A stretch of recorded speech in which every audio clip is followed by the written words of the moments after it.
حامدا ومصليا ومسلما أما بعد. قال الله تعالى: وسارعوا إلى مغفرة من ربكم وجنة أرضها السماوات والأرض عدت للمتقين الذين ينفقون في السراء والضراء والكاظمين الغيظ والعافين عن الناس والله يحب المحسنين. میرے محترم بزرگوں، دوستوں اور میرے پیارے سننے والے سامعین کرام، آج میں آپ لوگوں کے سامنے ایک زبردست ٹاپک لے کر کے آیا ہوں اور ایک انتہائی اہم موضوع کو لے کر کے آپ کے سامنے حاضر ہوا ہوں، جس پر بات کرنا بہت ہی ضروری ہے، ناگزیر ہے، اور موضوع ہے غصہ. ضبط غصہ، غصے کو کنٹرول کرنا. غصہ کس کو کہتے ہیں؟ غصہ کہاں آنا چاہیے؟ غصہ کہاں برا ہوتا ہے؟ غصہ کرنا کہاں اچھا نہیں ہوتا ہے؟ قرآن و حدیث کی روشنی میں آپ کے سامنے انشاءاللہ جو بھی ٹوٹی پھوٹی باتیں ہوں گی آپ کے سامنے رکھنے کی کوشش کروں گا. اللہ رب العزت نے انسان کے اندر یہ فطری اور یہ نیچرل چیز رکھی ہے، اور انسان کے دلی کیفیت میں یہ چیز اور دل کے اندر اور باطن میں یہ چیز اللہ تعالیٰ نے رکھ دیا ہے کہ انسان کو غصہ آتا ہے، لیکن اس غصے کی حد ہے، اور غصے پر کنٹرول کرنے کا اللہ تعالیٰ نے اختیار بھی دے رکھا ہے، اور غصہ کہاں کرنا ہے کہاں نہیں کرنا ہے اس تعلق سے پوری وضاحت اللہ کے رسول صلی اللہ علیہ وسلم نے امت کے سامنے رکھ دیا ہے. غصہ کہتے ہیں کہ خلاف طبیعت کوئی بات آپ کو پیش آئے اور اس پر اپنے غصے کا رد عمل کرنا، اظہار کرنا. اب غصہ کتنا کرنا ہے کتنا نہیں کرنا ہے اس تعلق سے ہمیں اور آپ کو نبی کریم صلی اللہ علیہ وسلم کی زندگی میں، صحابہ کرام کی زندگی میں اور ہمارے اسلاف، ہمارے بزرگوں کی زندگی میں وہ چیز ہم کو آپ کو نظر آئے گی. غصے کے بارے میں فرمایا کہ غصہ 3 قسموں پر ہے. ایک ہے افراط، ایک ہے تفریط اور ایک ہے اعتدال. غصہ اگر افراط کے درجے میں ہو، یعنی انسان کو غصہ آئے کسی بات کو لے کر کے اور وہ شریعت و سنت کو، دین کو، اللہ کی نبی کی باتوں کو اور اللہ کی باتوں کو، قرآن و حدیث کو ملحوظ خاطر نہ رکھے، تو وہ غصہ انتہائی برا ہوتا ہے. اس غصے کے بارے میں بتلایا گیا کہ وہ غصہ مذموم ہے، برا ہے، اور غصے کے بارے میں فرمایا گیا کہ وہ غصہ شیطان کی طرف سے ہوتا ہے، کیونکہ شیطان نے اللہ تعالیٰ سے یہ وعدہ کر رکھا ہے کہ پروردگار آپ نے ہمیں انسان کی وجہ سے، اللہ تعالیٰ سے اس نے یہ کہہ رکھا ہے کہ انسانوں کی وجہ سے ہمیں یا ہزیمت اٹھانی پڑی، رسوائی اٹھانی پڑی، ہماری سیادت چلی گئی، ہماری سرداری چلی گئی، ہماری استادی چلی گئی، ہمیں مردود کر دیا گیا انسان کی وجہ سے. تو اس نے کہا قال فبما اغویتنی لاقعدن لهم صراطک المستقیم ثم لآتینہم من بین ایدیہم ومن خلفہم وعن ایمانہم وعن شمائلہم ولا تجد اکثرہم شاکرین. فرمایا کہ اللہ تعالیٰ قرآن میں فرماتے ہیں، جو شیطان نے کہا تھا کہ جب اللہ تعالیٰ نے اس کو مردود قرار دیا تھا، اپنے دربار سے اس کو بھگایا تھا، دھتکارا تھا، تو اس نے یہ کہا تھا کہ اسی انسان کی وجہ سے ہمیں یہ دن دیکھنا پڑا تھا، لیکن معاملہ یہ ہوگا کہ میں اس کے ہر راستے پر بیٹھ جاؤں گا، آگے سے پیچھے سے، یعنی صراط مستقیم کے اور دین کے جتنے بھی راستے ہوں گے ان تمام راستوں پر بیٹھ کر کے میں اس کو بہکانے کی کوشش کروں گا، اس لیے کہ وہ خار کھائے بیٹھا ہوا ہے. اور غصہ جو ہے، چونکہ جب انسان غصہ کرتا ہے تو غصے کی وجہ سے اس کا چہرہ لال پڑ جاتا ہے، آنکھیں سرخ ہو جاتی ہے، بدن میں ایک حرارت پیدا ہو جاتی ہے. اور غصہ، اللہ کے نبی نے فرمایا کہ غصہ یہ شیطانی عمل ہے، اور شیطانی عمل شیطان کا خاصہ وہ آگ سے بنا ہے اور آگ میں حرارت ہوتی ہے، لہذا جب انسان غصہ کرے تو فرمایا کہ اگر وہ کھڑا ہے تو بیٹھ جائے، بیٹھا ہے تو لیٹ جائے. فَلْيَسْتَجِعْ کا لفظ آیا ہے کہ وہ لیٹ جائے، اس لیے کہ انسان مٹی سے بنا ہے اور مٹی کی خاصیت ہے خاکساری، بردباری، شالینتا. تو انسان جب اس طرح بیٹھے گا، عمل کرے گا، تو وہ غصہ اس کا جاتا رہے گا۔ اور فرمایا کہ جب غصے کی اس طرح بات ہو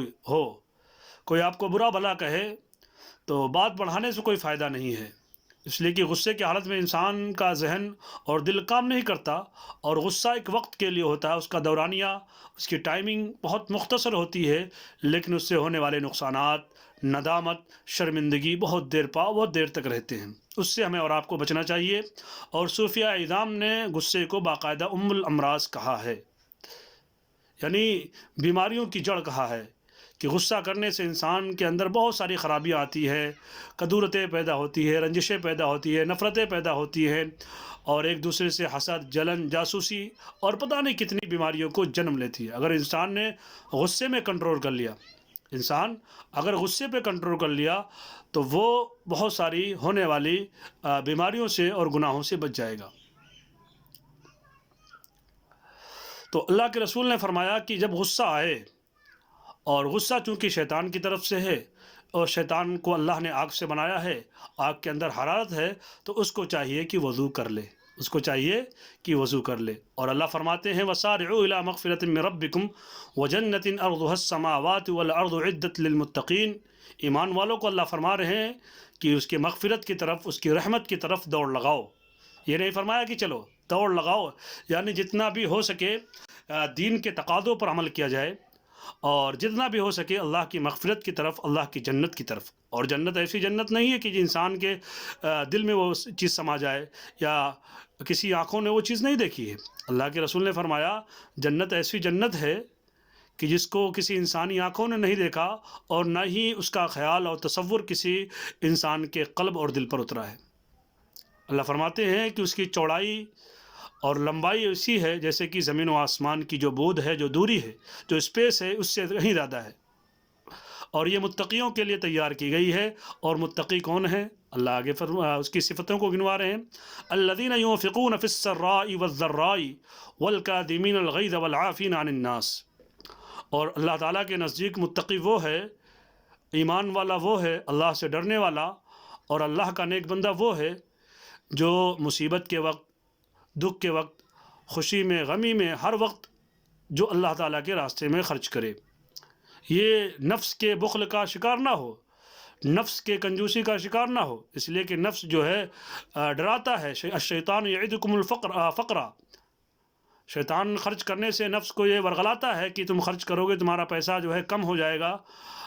تمہاری آمدنی کم ہو جائے گی، تم گھاٹے میں پڑ جاؤ گے۔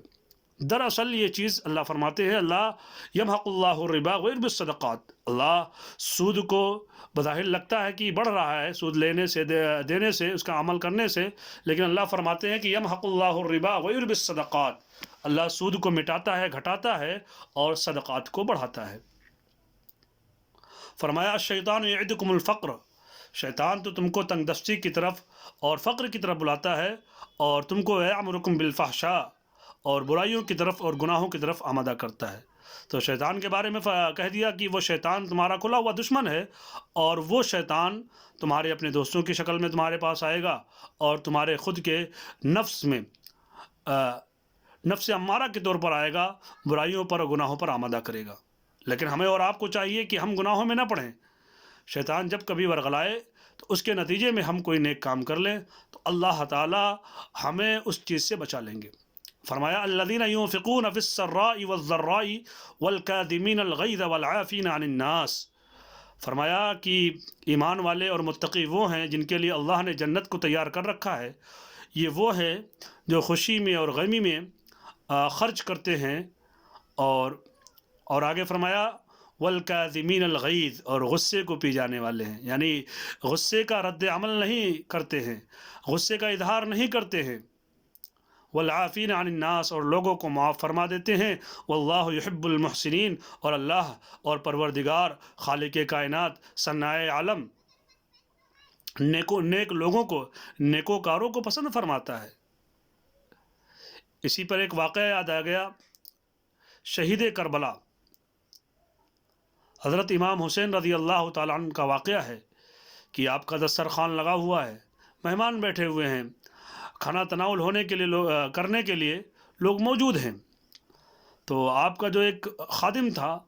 وہ ایک جلتا ہوا گرم شوربہ لے کر کے حاضر ہوا تاکہ وہ دسترخوان پہ رکھ دے، لیکن کسی چیز کے پیروں میں پڑنے کی وجہ سے وہ دسترخوان پر گرا، اور گرنے کے نتیجے میں وہ شوربہ اور سالن آپ رضی اللہ تعالیٰ عنہ کے چہرے پر پڑ گیا۔ اب ظاہر سی بات ہے کہ جلتا ہوا شوربہ سالن کسی کے چہرے پر پڑ جائے تو ایک غصہ ہونا فطری چیز ہے، تو آپ کو طبعی طور پر غصہ آ گیا۔ تو چونکہ وہ خادم تھا، امام حسین رضی اللہ تعالیٰ عنہ کا خادم تھا، تو اس نے یہی آیت پڑھ دی، والکاظمین الغیظ، غصے کو پی جانے والے۔ جیسے ہی آیت پڑھی تو انہوں نے فرمایا کہ میں اپنے غصے کو پی گیا، کظمت غیظی، میں اپنے غصے کو پی گیا۔ اور پھر آگے اس نے پڑھ دیا کہ امام رضی اللہ تعالیٰ عنہ، امام حسین جب غصے کو پی گئے تو اس نے پڑھ دیا والعافین عن الناس،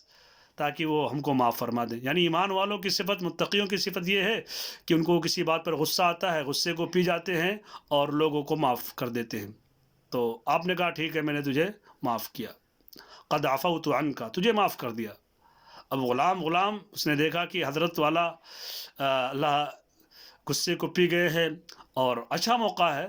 تو اس نے کہہ دیا واللہ یحب المحسنین، اللہ نیک لوگوں کو پسند فرماتا ہے۔ تو امام رضی اللہ تعالیٰ عنہ، اللہ ان کے قبر پر کروڑوں رحمتیں نازل فرمائے، انہوں نے کہا ٹھیک ہے، چل تجھے آج سے آزاد کر دیا۔ پہلے کے زمانے میں جو خدام ہوتے تھے، جو دربان ہوتے تھے، اور جو بھی چھوٹا موٹا کوئی بھی کاروبار جو بھی کرتا تھا، ہر کوئی دین سے جڑا ہوتا تھا۔ لیکن آج کا جو دور ہے، جو خود کو دین کا علمبردار کہتے ہیں، دین کے نام پر جن کی روزی روٹی چلتی ہے، وہ خود جو ہے دین کے بنیادی تعلیمات سے، دین کے تعلیمات سے نابلد ہوتے ہیں، ناشنا ہوتے ہیں۔ دن بدن یہ قحط الرجال کا دور آتا چلا جا رہا ہے، علم اٹھا جا رہا ہے، علماء اٹھے جا رہے ہیں۔ اور اللہ کے رسول صلی اللہ علیہ وسلم کی حدیث بھی ہے کہ ایک وقت آئے گا کہ اللہ تعالیٰ علم کو اٹھا لے گا، علماء کو وفات دے کر کے، اور پھر ایسے لوگ آئیں گے کہ اتخذوا الناس رؤوسا جہالا، کہ لوگ ایسے لوگوں کو، جاہلوں کو اپنا سردار بنا لیں گے، ان سے مسئلہ پوچھا جائے گا تو وہ مسئلہ بتلائیں گے، اور مسئلہ بتا کر کے خود بھی گمراہ ہوں گے اور دوسرے کو بھی گمراہ کریں گے۔ عبداللہ ابن عباس رضی اللہ تعالیٰ عنہ فرماتے ہیں کہ جو کوئی فتویٰ دینے میں جری ہوتا ہے، مسئلہ بتانے میں جلد بازی کرتا ہے، وہ پاگل ہے، انہ لمجنون، وہ پاگل ہے۔ امام سحنون فرماتے ہیں کہ فتوے پر جری، مسئلہ جلد بتانے والا، وہ زیادہ جری ہوتا ہے جہنم میں جانے کے لیے۔ تو سوچ سمجھ کر کے مسئلہ بتانا چاہیے۔ صحابہ کرام، ہمارے اکابرین کا معمول بڑا سخت ہے اس معاملے میں۔ تو بہرحال میں غصے کے اوپر بات کر رہا تھا، تو غصہ بہت ہی بری چیز ہے، اس سے خاندان تباہ ہو جاتے ہیں، میاں بیوی میں ناشاکی پیدا ہو جاتی ہے، طلاق کی نوبت آ جاتی ہے، اور یہاں تک کہ دشمنی ہو جاتی ہے خاندانوں کے درمیان۔ اگر بر وقت انسان غصے پر کنٹرول کر لے تو اللہ تعالیٰ ان کے لیے دنیا میں بھی بہتری عنایت فرمائیں گے، اور آخرت میں بھی حسنہ سے ان کو نوازیں گے۔ لیکن شرط یہ ہے کہ اس کو اپنے غصے پر کنٹرول کرنا پڑے گا، استقلال کے ساتھ اور استرتا ٹھہراؤ کے ساتھ زندگی گزارنی پڑے گی۔ لقد کان لکم فی رسول اللہ اسوۃ حسنہ، اللہ کے نبی صلی اللہ علیہ وسلم کی مبارک زندگی میں ہمارے لیے ہر اعتبار سے، چاہے معاشرتی زندگی ہو یا بیوی کے ساتھ رہنے کے تعلق سے زندگی ہو، کاروبار والی زندگی ہو، سیاست کی زندگی ہو، کیسی بھی زندگی ہو، معاملات ہو، معاشرت ہو، کیسی بھی ہو، اخلاقیات ہو، سب میں ہمارے نبی کریم صلی اللہ علیہ وسلم کی زندگی ہمارے لیے آئیڈیل اور نمونہ ہے۔ اگر میاں بیوی میں کبھی غصہ ہو تو غصہ کتنا کرنا چاہیے، وہ غصہ ہمیں جو ہے اللہ کے نبی صلی اللہ علیہ وسلم کی مبارک زندگی سے پتہ چلتا ہے۔ اللہ کے رسول فرماتے ہیں اپنے پیاری اہلیہ، پیاری زوجہ ام المؤمنین عفیف کائنات سیدہ عائشہ رضی اللہ تعالیٰ عنہ کے بارے میں کہ جب تم مجھ سے غصہ ہوتی ہو تو میں سمجھ جاتا ہوں کہ تم مجھ سے غصہ ہو، اور جب غصہ نہیں ہوتی ہو تو میں سمجھ جاتا ہوں۔ تو حضرت عائشہ رضی اللہ عنہ فرماتی ہے کہ آپ کو کیسے پتہ چلتا ہے کہ میں غصے میں ہوں اور تھوڑا سا معاملہ ایسا ہے؟ تو اللہ کے رسول فرماتے ہیں کہ جب تم غصے میں ہوتی ہو تو کہتی ہو موسیٰ کے رب کی قسم، کوئی بات کہتی ہو تو موسیٰ کے رب کی قسم، اور جب غصہ نہیں ہوتی، عام حالات ہوتا ہے، تو کہتی ہو محمد کے رب کی قسم۔ تو میاں بیوی کو اور شوہر خاوند کو اور زوجہ کو اور بیوی کو، ہسبینڈ اور وائف کو اس طرح کا اتنا ہی غصہ کرنا چاہیے، محبت سے اور اخلاق سے رہنا چاہیے، ایک دوسرے کو برداشت کر کے رہنا چاہیے، اور یہی زندگی ہے، یہی محبت ہے، یہ اخلاق ہے، ایک دوسرے کو کر کے رہنا چاہیے۔ اسی طرح کا ایک واقعہ یاد آیا، حکیم الامت مولانا اشرف علی تھانوی رحمۃ اللہ علیہ اپنے خطبات میں لکھتے ہیں کہ ایک مرتبہ کا واقعہ ہے، انتہائی غریب شخص جو کہ مفلوق الحال تھا، اور کھانے وغیرہ کے لیے بڑی دقت تھی، بڑی پریشانی تھی، گھر میں بڑی فاقہ مستی ہوتی تھی۔ تو ایک دن جو ہے اس کے دل میں ایک خیال آیا، کیوں نہ گوشت کھایا جائے۔ اب گوشت کھانے کے لیے پیسے نہیں تھے، تو اس نے دھیرے دھیرے کر کے پیسے جوڑے، اور 3-4 مہینوں کے اندر اتنا پیسہ جمع ہو گیا کہ گوشت پکایا جائے۔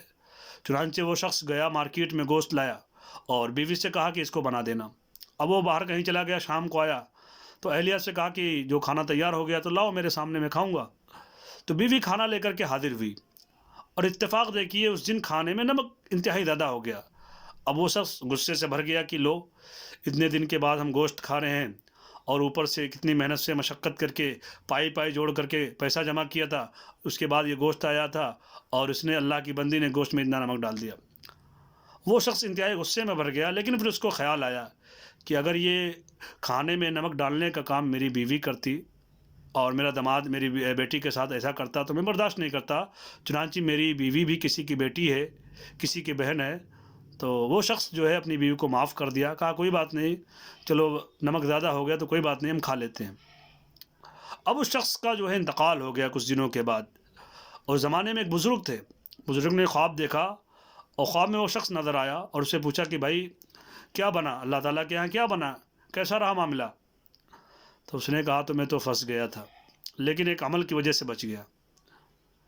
وہ کہتے ہیں کہ اللہ تعالیٰ نے میرے تمام گناہوں کو، تمام چیزوں کو کھول دیا، اور مجھے ڈر ہوا، اور مجھے بالکل یقین ہو گیا تھا کہ میں اب دوزخ میں ڈالا جاؤں گا، لیکن اللہ تعالیٰ نے فرمایا کہ تم نے ایک اچھا کام کیا تھا، یعنی ایک فلاں موقع پر تم قادر تھے اس چیز پر، برا بھلا کہنے کے لیے، ہاتھ اٹھانے کے لیے، لیکن تم نے صبر کیا تھا میری وجہ سے، میری رضا کی خاطر، لہذا میں نے تمہارے تمام گناہوں کو معاف فرما دیا۔ تو اس واقعے میں ہمارے لیے عبرت ہے، نصیحت ہے کہ ہم اپنے گھر والوں کے ساتھ، اپنے اہلیہ کے ساتھ، اپنی ماں اور بہن اور بیٹیوں کے ساتھ کس طرح کا معاملہ کریں، اور کس طرح ان کو پیار محبت کے ساتھ ان کے ساتھ معاملہ کریں۔ فرمایا، اور اللہ کے رسول صلی اللہ علیہ وسلم کو خود اللہ تعالیٰ فرما رہے ہیں فَبِمَا رَحْمَةٍ مِّنَ اللَّهِ لِنتَ لَهُمْ وَلَوْ كُنْتَ فَظًّا غَلِيظَ الْقَلْبِ لَانفَضُّوا مِنْ حَوْلِكَ۔ پیغمبر، اللہ نے آپ کو اپنے کرم سے، اپنے رحم سے نرم دل آپ کو بنایا تھا، آپ سخت زبان نہیں تھے اور نہ ہی سخت دل تھے۔ اگر آپ ایسا ہوتا تو لَانفَضُّوا مِنْ حَوْلِكَ، تو یہ پروانے اور جانثار جو آپ کے پاس جمع رہتے ہیں، اور ایک ہی جنبش ادا پر اور ایک ہی ادا پر جان نچھاور کرنے کے لیے تیار رہتے ہیں، یہ سارے کے سارے لوگ ہٹ جاتے۔ اور صحابہ کرام سے جو ایک چوک ہوئی تھی جنگ احد کے موقع پر، اور 50 صحابہ کرام جو کہ پہاڑی پر جن کو ٹھہرایا گیا تھا، اور ان سے کہا گیا تھا کہ مسلمان جنگ جیتیں یا ہاریں، تم کو اپنی جگہ پر نہیں ہٹنا ہے، یہ پوزیشن برقرار رکھنا ہے، اس پہ یہاں ٹھہرنا ہے۔ لیکن جب انہوں نے دیکھا کہ مسلمان جنگ جیت چکے ہیں، کافر بھاگ رہے ہیں اور ان کا پیچھا کیا جا رہا، تو یہ لوگ بھی اتر آئے تاکہ مال غنیمت کو جمع کرنے میں اور کافروں کو کھدیڑنے میں یہ بھی ہم ان کا ساتھ دیں۔ چنانچہ معاملہ الٹا پڑ گیا۔ خالد ابن ولید اس زمانے میں مسلمان نہیں تھے، ایمان نہیں لائے تھے، پیچھے سے آ کر حملہ کر دیا تھا، اور جیتی ہوئی جنگ ہار میں تبدیل ہو گئی تھی۔ تو اس موقع پر اللہ کے رسول صلی اللہ علیہ وسلم کو غصہ آنا فطری تھا، کیونکہ آپ کمانڈر تھے، سردار تھے، اور آپ کی بات کو نہیں مانا گیا تھا، جس کے نتیجے میں یہ معاملہ ہو گیا تھا۔ تو اس موقع پر اللہ نے حکم دیا، پیغمبر وَلْيَعْفُوا وَلْيَصْفَحُوا، ان کو معاف فرما دیجئے، ان سے درگزر فرمائیے، وَاسْتَغْفِرْ لَهُمْ، اور ان کے لیے اللہ تعالیٰ سے استغفار کیجیے۔ اور یہی نہیں کہا بلکہ وَشَاوِرْهُمْ فِي الْأَمْرِ، باقاعدہ آگے جب کوئی مشورہ ہو، دنیاوی مشورہ یا فوج وغیرہ کے تعلق سے، عسکری لحاظ سے کوئی بھی مشورہ ہو، تو ان کو مشورے میں رکھیے۔ ایسا نہیں کہ ان سے غلطی ہو گئی تو آپ ان کو بائیکاٹ کر دیں۔ ہمارے اور آپ کے لیے سبق ہے کہ ہمارے کوئی بھائی سے اگر کوئی غلطی ہو جائے، کچھ گناہ ہو جائے، تو اس کو معاف کر دیں، اور معاف کرنے کے نتیجے میں باقاعدہ اس کی جو پوزیشن تھی پہلے سے اس کو برقرار رکھیں، بلکہ اس میں اضافہ فرما دیں۔ غصے کے پینے کا بہت بڑا ثواب ہے۔ ایک بزرگ کا واقعہ ہے، اور ایک شخص تھا جو ان کو برا بھلا کہتا تھا. تو ایک شخص آ کر کے بتلایا کہ فلاں شخص ہے حضرت، آپ کو وہ برا بھلا کہہ رہا ہے اور آپ کے ساتھ جو ہے استہزاء کا معاملہ کرتا ہے، گالی وغیرہ دیتا ہے. تو وہ بزرگ گئے گھر میں اور لا کر کے کچھ اشرفیاں دیں اور کہا کہ جاؤ اس آدمی کو دے کر کے آؤ اور اس سے کہہ دینا کہ جو باتیں تم کہہ رہے ہو میں اس سے زیادہ کا مستحق ہوں، یعنی اور زیادہ برا بھلا تم مجھے کہو. اور دوسرا یہ کہ تم مجھے برا بھلا کر رہے ہو اور میرے اندر وہ چیز نہیں ہے تو اللہ تعالیٰ تمہاری نیکیاں مجھے دیں گے، تو بہرحال میرا ہر صورت میں فائدہ ہے. تو چنانچہ وہ شخص بزرگ سے پیسے لے کر کے اشرفیہ لے کر کے گئے اور جا کر کے اس شخص کو دیا تو بڑا نادم ہوا، بڑا شرمندہ ہوا اور اخلاق کے آگے وہ جھک گیا اور جو کچھ دوسروں کے سننے کی وجہ سے جو وہ بدزنی میں مبتلا تھا اس کی بدزنی ختم ہو گئی. تو ہمیں اور آپ کو چاہیے کہ ہم اپنے مسلمان بھائیوں کے تعلق سے، اپنے دینی بھائیوں کے تعلق سے غصے وغیرہ کا معاملہ نہ کریں، ان کو برا بھلا نہ کہیں. یہ انتہائی قبیح عمل ہے اور اس سے پیدا ہونے والے نقصانات بہت زیادہ ہیں. اور اللہ کے رسول صلی اللہ علیہ وسلم کی حدیث ہے، من قدم غیظا وهو قادر على ان ينفذه دعاه الله عز وجل على رؤوس الخلائق يوم القيامة حتى يخير الله من الحور العين ما يشاء اللہ، او كما قال علیہ الصلوۃ والسلام. اللہ کے رسول کی حدیث ہے کہ وہ شخص جو کوئی غصے کا بدلہ لینے پر قادر ہو اور وہ اپنے ماتحتوں کو جواب دے سکتا ہو اور غصے کا نفاذ، غصے کا رد عمل وہ کر سکتا ہے، اس کے باوجود وہ قادر ہو، اس کے باوجود اپنے غصے کو پی جائے اور معاف کر دے، اللہ کے رسول فرماتے ہیں کہ اللہ تعالیٰ اس کو قیامت کے دن اس کو آنر دیں گے، عزت دیں گے اور اس کو باقاعدہ بلایا جائے گا اور تمام مخلوق کے سامنے بلایا جائے گا اور اس سے کہا جائے گا کہ جنت میں چلا جا اور جس حور سے نکاح کرنا چاہتا ہے اس حور سے تو شادی کر لے. اللہ اکبر، کتنی بڑی فضیلت ہے. یہ تو آخرت کی بات ہو گئی، دنیا کے اندر بھی بہت سارے اس کے فوائد ہیں. اور کہا کہ ادفع باللتی، قرآن کریم کا یہ فرمان، ادفع باللتی ہی احسن فاذا الذی بینک وبینہ عداوۃ کأنہ ولی حمیم. کوئی اگر تم کو برا بھلا کہے تو برائی کا بدلہ برائی سے نہیں، اچھائی سے دیا کرو، اس لیے کہ اچھائی سے دینے کا فائدہ یہ ہے کہ آپ احسن طریقے سے جب اپنا دفاع کریں گے، اپنی بات رکھیں گے، تو وہ شخص جو تمہارا دشمن تھا اور وہ جو تمہارے اور اس کے درمیان دشمنی تھی، تمہارے درمیان اور شخص کے درمیان جو تم کو نگاہ خاطر میں نہیں لاتا تھا، جب اس کے ساتھ آپ حسن سلوک سے پیش آئیں گے تو کأنہ ولی حمیم، تو وہ آپ کا سچا اور پکا دوست بن جائے گا. اس چیز کا ہمیں خیال رکھنا ہے. اور اللہ کے رسول صلی اللہ علیہ وسلم نے فرمایا کہ غصے کو چھوڑنے والا ایسا ہے، معاف کرنے والا ایسا ہے، قدرت ہونے کے باوجود گویا کہ اس نے اپنے دل میں ایمان کو بھر لیا. اللہ تعالیٰ آزماتے ہیں، دیکھتے ہیں، جو اللہ تعالیٰ کے منع کردہ چیزوں سے رک جاتا ہے تو اللہ تعالیٰ اس کے جو ہے دنیا میں بھی نوازتے ہیں اور آخرت میں بھی نوازتے ہیں. اور اللہ کے رسول صلی اللہ علیہ وسلم کی مشہور حدیث ہے، آپ نے ایک بار پوچھا صحابہ کرام سے، یہ بتلائیے پہلوان کس کو کہتے ہیں؟ تو تمام صحابہ کرام، چونکہ پہلوان کی جو تعریف اور پہلوان جو ہماری نظروں میں ہوتا ہے، صحابہ کرام نے کہا کہ پہلوان وہ ہے جو لوگوں کو چت کر دے، زمین پر پچھاڑ دے. آپ نے فرمایا نہیں، لیس الشدید بالسرعۃ، پہلوان وہ نہیں جو لوگوں کو پچھاڑ دے، چت کر دے. انما الشدید الذی یملک نفسہ عند الغضب، پہلوان وہ ہے جو غصے کے وقت اپنے آپ کو روک لے. یملک نفسہ عند الغضب، جو غصے کے وقت اپنے نفس کو روک لے، پہلوان وہ ہے. اور غصہ جو ہے ایمان کو ایسے خراب کرتا ہے جیسے کہ ایلوا، ایک کڑوی دوا، وہ شہد میں جب ڈال دو تو شہد خراب ہو جاتا ہے، وہ شہد خراب ہو جاتا ہے، اس سے ہمیں بچنا چاہیے. اور ایمان والوں کی صفت یہ ہے کہ اشداء علی الکفار رحماء بینہم، وہ اپنے دشمنوں پر سخت ہوتے ہیں لیکن ایمان والوں کے ساتھ اور اپنے بھائیوں کے ساتھ رحم دل ہوتے ہیں. کئی سارے واقعات ہیں صحابہ کرام کے اور لوگوں کے، اس میں پڑھیں گے تو آپ کو تمام چیزیں نظر آئیں گی. اور اللہ تعالیٰ کی رحمت جو ہے اس کے غضب پر، اس کے غصے پر غالب ہے. جب اللہ تعالیٰ کی رحمت اس کے غضب اور غصے پر غالب ہے تو ہمیں اور آپ کو بھی چاہیے کہ ہم یہ صفت اپنائیں تاکہ اللہ تعالیٰ ہمیں اللہ تعالیٰ کی طرف سے ہمیں عنایتیں ملیں، نوازشات ملیں، اللہ تعالیٰ کی طرف سے مغفرت، اور اللہ تعالیٰ کی طرف سے جو وعدہ ہے جنت کا متقیوں کے لیے، ان صفوں میں ہم بھی شمار ہو اور اللہ تعالیٰ کے رحمت کے مستحق بنیں۔ باتیں بہت ساری ہیں، بس دعا ہے کہ اللہ تعالیٰ ہمیں اور آپ کو کہنے سننے سے زیادہ عمل کی توفیق عطا فرمائے۔ وآخر دعوانا ان الحمد للہ رب العالمین۔